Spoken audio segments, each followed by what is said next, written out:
Assalamualaikum warahmatullahi wabarakatuh. Perkenalkan, nama saya Fahmi Arif Puryanto SPD MPD.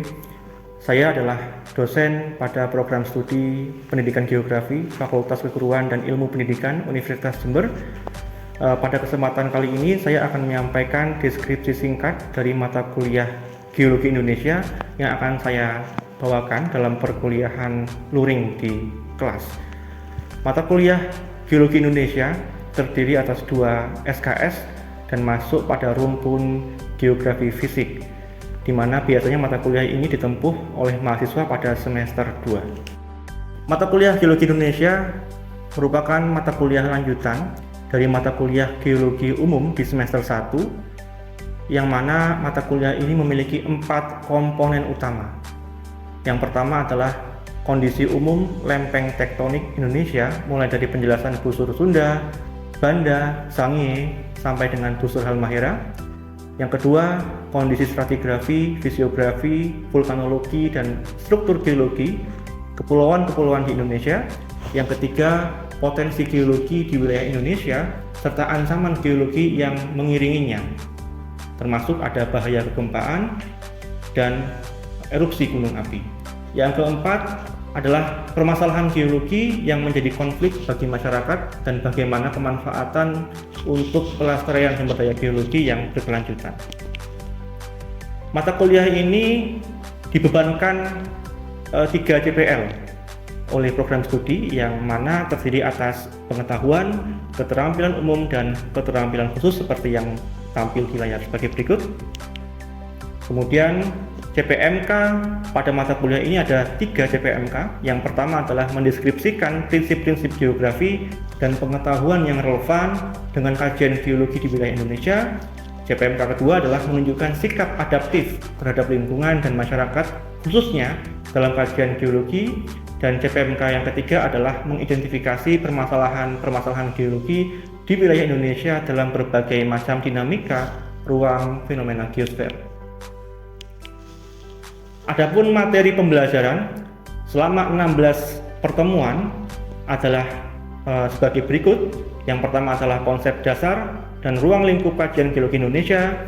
Kemudian ada kondisi lempeng tektonik Indonesia, ada busur Sunda dan busur Banda, ada geologi pulau-pulau di Indonesia, sampai dengan bagaimana pelestarian sumber daya geologi Indonesia secara berkelanjutan. Pustaka utama yang kami gunakan dalam mata kuliah ini yakni adalah dari Robert Hall dan Sevasnova tahun 2012. Kemudian dari Van Bemmelen, ini berkaitan dengan Geology of Indonesia, dan dari Katili, ini berkaitan dengan geologi, yang mana ini merupakan pustaka-pustaka primer dan utama yang dirujuk dalam mata kuliah ini. Kemampuan akhir yang diharapkan yang nanti akan saya kaitkan dengan perkuliahan di pertemuan ke-10, yakni materi geologi Pulau Sulawesi. Kemampuan itu, KAD yang diharapkan adalah mampu mendeskripsikan kondisi stratigrafi, fisiografi, dan vulkanologi Pulau Sulawesi, di mana kami akan menggunakan model pembelajaran inquiry terbimbing yang terdiri atas 6 langkah pembelajaran. Ada orientasi, merumuskan masalah, merumuskan hipotesis, mengumpulkan data, menguji hipotesis, dan merumuskan kesimpulan. Adapun metode penilaian, secara umum mata kuliah Geologi Indonesia ini ada 3 metode penilaian. Yang pertama adalah dengan penilaian diskusi pada case method, kemudian penilaian project pada project based learning, dan ada ujian akhir semester di mana setiap komponen penilaian itu dapat dilihat pada layar berikut, dan 65%, 20%, dan 15%. Dan aspek penilaian yang kami nilai dalam perkuliahan ini, ya, dalam pertemuan 10 ini, ya, ada 5 aspek, yakni bagaimana mahasiswa bisa merumuskan masalah. Kemudian yang kedua adalah pembahasan rumusan masalah, yang ketiga adalah menguji hipotesis, yang kelima adalah kesimpulan, dan yang kelima adalah partisipasi dalam kelompok. 5 aspek ini sudah memiliki kriteria dan skor, dan sudah mencakup aspek kognitif dan afektif. Media yang akan kami gunakan yakni Microsoft PowerPoint yang di dalamnya sudah ada beberapa data dan sketsa-sketsa geologi yang berasal dari sumber-sumber yang kami rujuk ya, dan publikasi terbaru.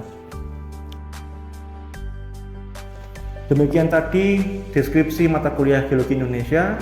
Untuk berikutnya, mari kita ikuti sesi perkuliahan Geologi Indonesia pada pertemuan ke-10 dengan materi Geologi Pulau Sulawesi. Selamat mengikuti. Baik, Assalamualaikum warahmatullahi wabarakatuh. Baik, selamat siang semuanya. Ya. Apa kabar semuanya? Baik ya?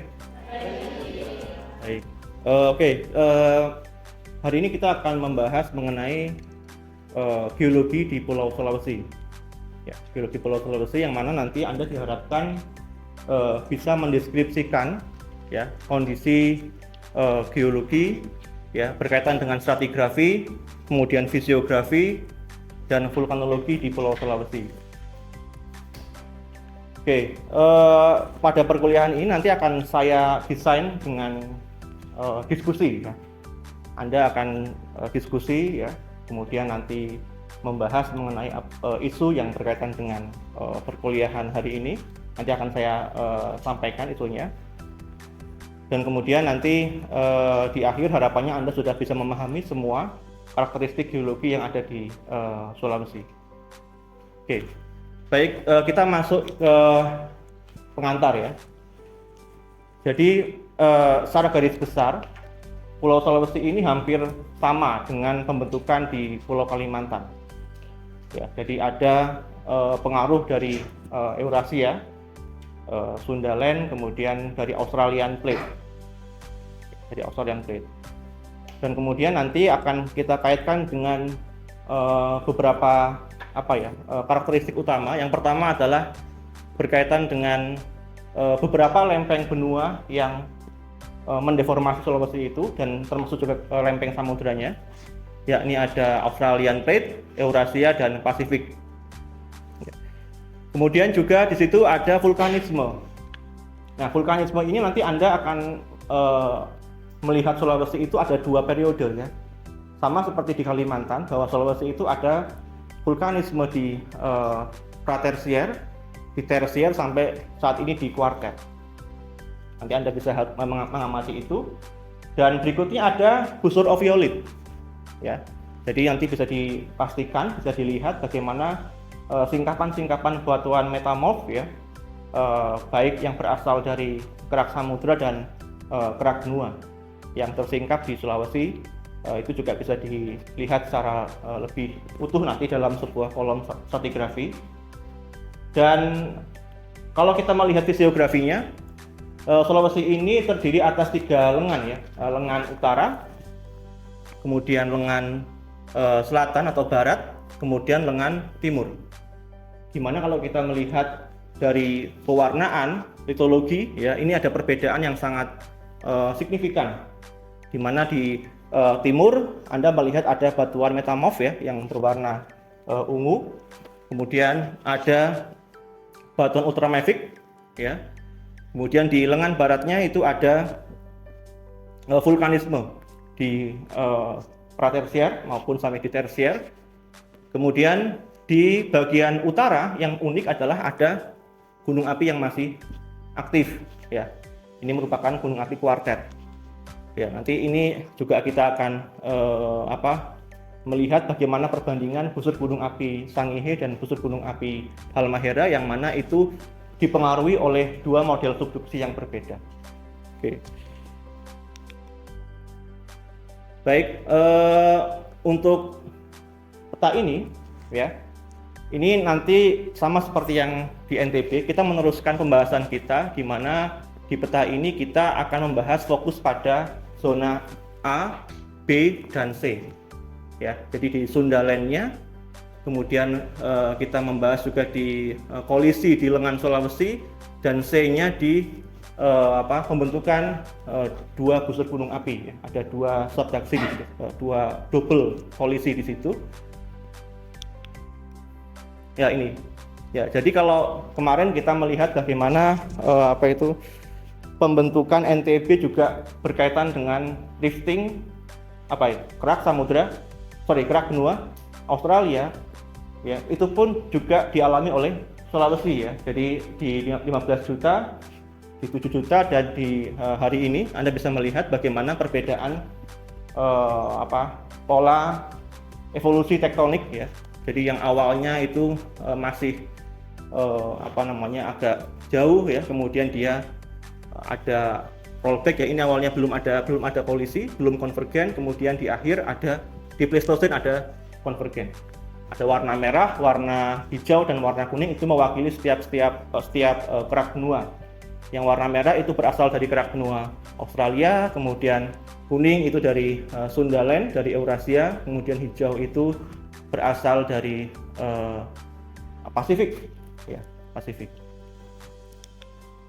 Oke, nah juga saya ingatkan bahwa bagian Sulawesi ya, lengan baratnya juga masih bagian dari Parthenosfer ya. Ini masih dikaitkan dengan East Java Block ya, bagian yang berasal dari Australian Plate rifting dari Australia Utara. Kemudian yang lainnya terutama yang bagian Sulawesi Tenggara ini lebih didominasi oleh kerak benua Australia, ada Banggai Sula dan lain-lain. Ya, ini bisa dilihat ya, ada perbedaan warna di situ, yang mana yang merah adalah bagian dari Australian Plate sebagai kerak benua, kemudian yang kuning adalah busur gunung api. Hanya ada dua ya, di busur Halmahera dan busur Sangye, dua gunung api, termasuk kemarin yang erupsi di Gunung Ruang ya, yang ada di daerah yang tidak jauh dari tempat itu ya. Nah, ini juga sama ya, perbandingan dari atas ini Anda bisa amati, ada Lu'ulo, Meratus dan lain-lain ya. Ini ya, ada Meratus, ada Lu'ulo, ada bagian di timur ya. Jadi kalau kita perhatikan di Lu'ulo misalnya ya, ini juga hampir sama ya, ada ophiolite di sini. Ingat ketika saya menyampaikan ophiolite itu berarti bukan nama batuan ya, bukan ya, tapi adalah himpunan batuan, himpunan seluruh jenis batuan, itu ophiolite, busur ophiolite. Jadi baik itu batuan yang ada di kerak benua, batuan beku, batuan sedimen plastik ya, maupun batuan kerak samudra, ada karbonat ya, ada rijang, ada lava bantal, dia tersingkap semua, itulah ophiolite ya. Ophiolite tadi dikaitkan dengan kolisi atau 2 kali siklus. Oke. Kemudian juga kita amati ya, batuan metamorf hampir semuanya hadir ya, ada phyllite ya, baik itu di di Karang Sambung, di Lu'ulo, di Meratus juga ada di sini. Oke. Di sini adalah sebuah peta yang berkaitan dengan busur gunung api di Indonesia. Ini orang umumnya kan melihatnya busur Sunda, busur Banda, Sangye, dan Halmahera. Nah, Sulawesi ini berkaitan dengan busur Sangye yang ada di bagian sini, bagian utara Sulawesi. Ya, dimana kalau kita amati, nah, Anda harus bisa mengidentifikasi bagaimana model subduksi yang menyebabkan munculnya vulkanisme ini. Oke. Jadi kalau Anda ingat pada mata kuliah sebelumnya di geologi dasar, di geologi umum, ya, bahwa gunung api dapat terbentuk dari konvergensi antara benua dengan samudera atau samudera dengan samudera. Nah, di sini Anda harus bisa mengaplikasikan. Ini mungkin contoh yang mungkin di Indonesia hanya ini yang bagus ya untuk kita jadikan sebuah contoh. Ada busur Sangye di bagian barat dan busur Halmahera di bagian timur ya. Oke, kemudian Anda lihat di bagian bawah ada Eurasian Plate sebagai kerak apa ini? Kerak apa ini? Kerak benua. Kemudian Molucasi Plate sebagai kerak samudra. Ini juga kerak Halmahera atau Filipina sebagai kerak samudra. Ya, ini sketsa ini publikasi dari Yuan ya. Kalau kita amati ya, jadi ada pembentukan awalnya dari kerak di bagian barat dulu di Sangihe, kemudian pembentukan Molucasi Plate itu mengarah ke timur dan membentuk busur Halmahera ya. Sehingga ada dua kolisi ya. Kolisi itu yang ada di sini antara samudra dengan samudra, tapi sebetulnya ini juga berkaitan dengan double subduction, double subduksi juga. Ingat dengan teori ini ya, ketika di semester 1 saya pernah sampaikan bahwa ada banyak model gunung api dalam konteks Sulawesi, maka Anda harus melihat yang mana kira-kira? Yang model mana? Tadi yang di Sangihe itu yang mana? Di ini, lihat ya, perhatikan di Island Arc, gunung api pada busur kepulauan. Lihat, dua kerak yang terlibat, ada kerak keduanya adalah kerak oseanik ya. Ini samudra, ini samudra. Ya, ini yang ada di Halmahera. Kemudian yang bagian ini lihat oseanik dengan kontinen. Nanti Anda harus bisa menganalisis ketika model gunung api yang Island Arc dibandingkan dengan yang oseanik, maka apa impact-nya? Pertama, misalkan dilihat dari magmanya. Ya, bagaimana karakteristik magmanya, kemudian bagaimana dengan mungkin berkaitan dengan litologi atau jenis batuannya dan model erupsinya. Ya, itu juga pernah saya sampaikan, sehingga nanti tinggal dianalisis, dihubung kaitkan. Itu saya kira mungkin ada pertanyaan, silakan sebelum saya arahkan ke diskusi. Ya, silakan Mas Wijay. Baik, Bapak, terima kasih atas waktunya. Jadi perkenalkan, nama saya Ilham Wijaya dengan NIM akhiran 19. Saya sempat membaca sebuah postingan lewat semasa dari Instagram terkait letusan Gunung Colo yang terletak di teluk bagian tengah Pulau Sulawesi, yang dimana memiliki tipe letusan strombolian atau cukup eksplosif seperti itu. Ketika lihat di peta, itu terlihat seperti hotspot seperti itu. Tapi bagaimana kok bisa menjadi tipe letusan yang eksplosif seperti itu? Kan itu secara teoritis sangat berlawanan. Gitu, Bapak. Baik, terima kasih atas pertanyaannya. Erupsi gunung api itu tidak hanya berkaitan ya, kalau kita mengaitkan dengan teori ini teori dasarnya, model subduksinya. Tapi perlu diingat bahwa termasuk pada pertemuan yang lalu saya pernah menyampaikan ada trigger yang lain, ada pemicu yang lain, misalkan ada karbonat, atau bisa juga karena ada gempa.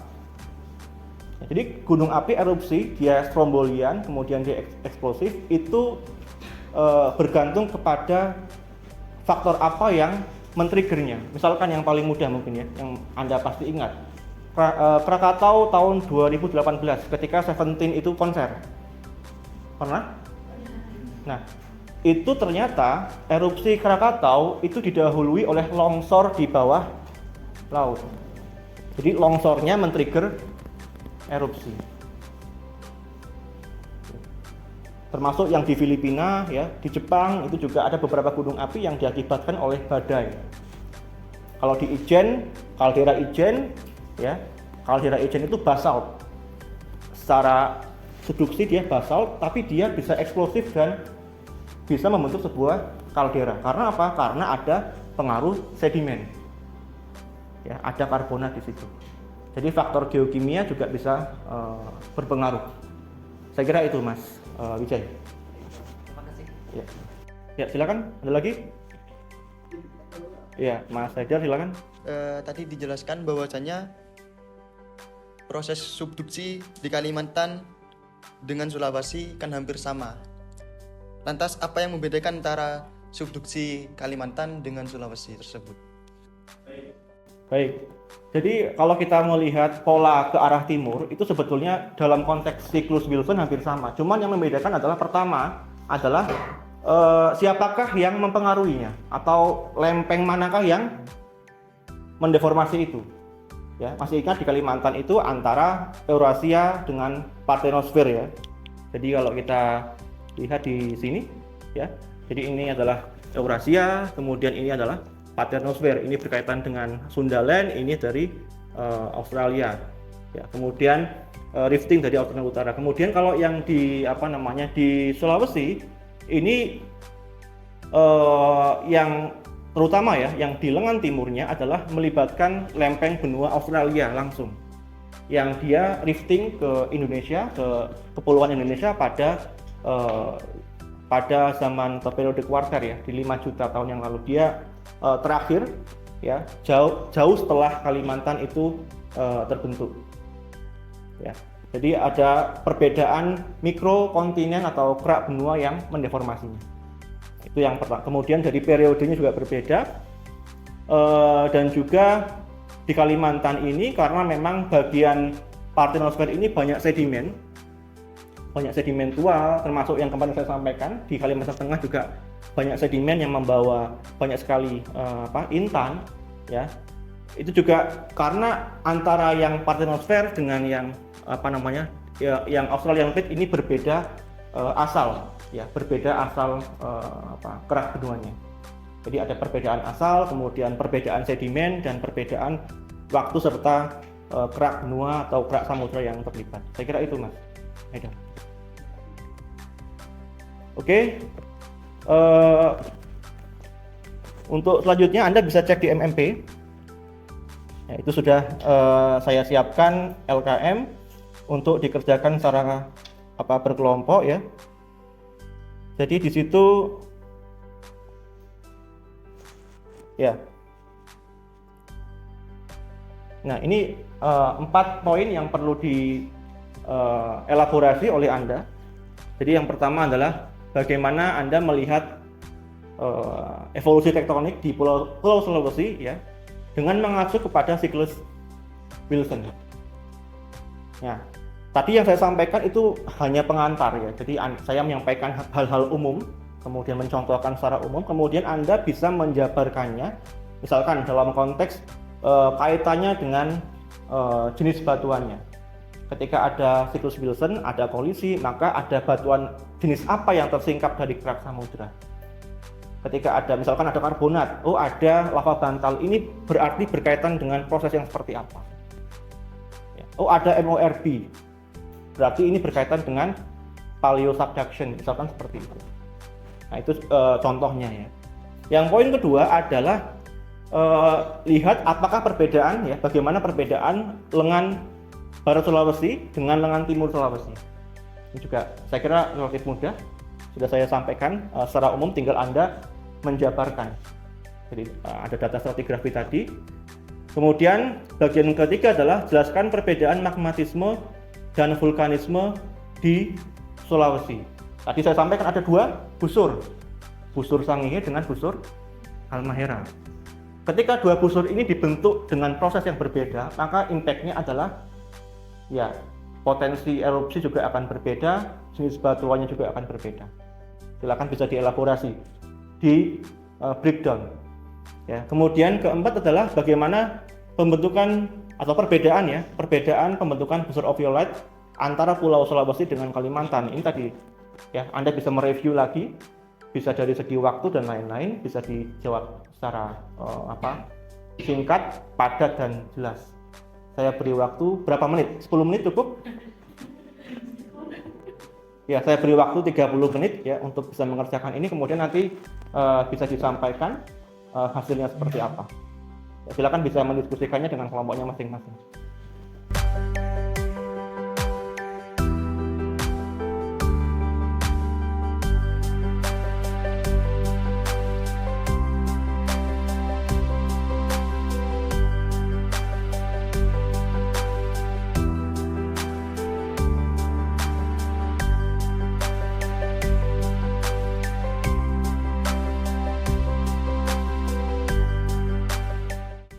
Oke, baik. Saya kira itu waktu yang saya berikan sudah cukup ya untuk mendiskusikan tadi bahan-bahan yang saya sampaikan. Untuk berikutnya, saya persilakan ke kelompok 1 untuk menyampaikan jawaban dari apa yang tadi saya tugaskan. Ya, silakan kelompok 1. Baik, Yang terakhir ada perbedaan pembentukan busur oviolit antara Pulau Sulawesi dengan Kalimantan. Sebelumnya, busur oviolit ini merupakan deretan pegunungan bawah laut yang tersusun atas batuan-batuan ultrabasa seperti peridotit dan gabbro yang terbentuk akibat tumbukan lempeng tektonik, baik Pulau Sulawesi maupun Kalimantan. Ini memiliki busur oviolit, namun terdapat beberapa perbedaan dalam proses pembentukannya. Jadi perbedaan pembentukan busur oviolit kedua pulau ini terletak pada waktu atau periode dan lempeng yang sudah mengalami subduksi. Jika di Kalimantan, proses pembentukannya ada pada zaman Jurasik sampai Kapur, sedangkan di Sulawesi ada di zaman Pratersier. Selain itu, terletak pada lempeng yang bersubduksi, yaitu jika di Sulawesi, lempeng yang terlibat itu lempeng Pasifik, Australia kontinen, dari Sundaland, sedangkan di Kalimantan, lempeng yang bersubduksi itu Eurasia dan Australian Plate. Terima kasih. Oke, sudah tepat ya. Berikan tepuk tangan. Ya. Jadi tadi disampaikan bahwa Pulau Sulawesi itu identik dengan oviolit, sangat berbeda dengan Pulau Jawa ya. Jadi makanya tadi dibandingkan dengan Kalimantan. Karena Kalimantan ini sama-sama oviolit tapi berbeda umurnya. Ya, perbedaan umur. Makanya kalau kita melihat geologi di Indonesia bagian timur, Anda harus memegang tadi Wilson Cycle, kemudian memahami bagaimana oviolit itu terbentuk ya. Jadi tadi ada batuan-batuan dari kerak samudra. Ya. Ya, jadi tambahannya mungkin ada lava bantal tadi ya, yang berasal dari divergen, dari pemekaran bawah samudra yang dia membeku di bawah laut. Kemudian juga tambahan lainnya adalah tersingkapnya batuan yang ada di kerak benua. Misalkan ada skis. Ya, skis itu bukan dari samudranya ya, tapi dari kerak benua ya, sekitar berapa kilometer di bawah kita?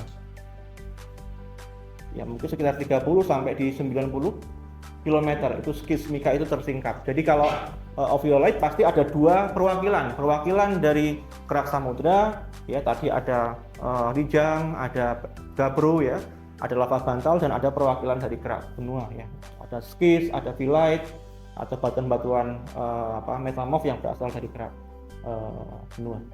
Oke, saya kira itu untuk diskusi pada hari ini. Silakan untuk kembali ke posisi awal. Oke, demikian tadi ya, kita banyak berdiskusi berkaitan dengan bagaimana karakteristik geologi di Sulawesi. Artinya kalau tadi sudah kita mendalami itu, maka Anda sudah bisa menjelaskan ya geologi regionalnya secara umum ya. Ini ada peta geologi yang tadi di awal yang mungkin Anda belum jelas secara penuh, tapi tadi sudah ada diskusi ya. Semoga bisa meningkatkan pengetahuan Anda terkait dengan geologi di Sulawesi, dan tentunya ini sangat juga berkaitan dengan implikasi ke depan. Ini kan kalau kita berbicara geologi di Sulawesi yang sangat kompleks, maka kebutuhan seperti untuk pemukiman, untuk air tanah ya, untuk kebencanaan ya, itu akan sangat berbeda dengan wilayah yang tidak kompleks seperti di Sulawesi. Ya, jadi kalau kita misalkan ingin membangun sebuah pemukiman yang padat ya, ingin membangun atau membuka lahan baru, itu tentunya tidak akan mudah kalau kita melihat bagaimana fisiografi di Sulawesi, terutama di bagian timur, yang mana dia tidak memiliki sedimen. Ya, di mana sedimen itu punya aquifer yang bagus untuk air tanah, misalkan seperti itu. Ya, termasuk pula untuk perencanaan berkaitan dengan kebencanaan. Ya, itu juga akan sangat bermanfaat. Jadi Anda bisa menganalisis sampai ke akar masalahnya seperti apa. Harapannya bisa seperti itu. Ya. Ya. Oke, saya kira itu untuk pertemuan hari ini. Ya, saya sampaikan terima kasih atas keaktifannya. Oke, kita berjumpa lagi pada pertemuan berikutnya. Saya akhiri. Wassalamualaikum warahmatullahi wabarakatuh. Waalaikumsalam warahmatullahi wabarakatuh.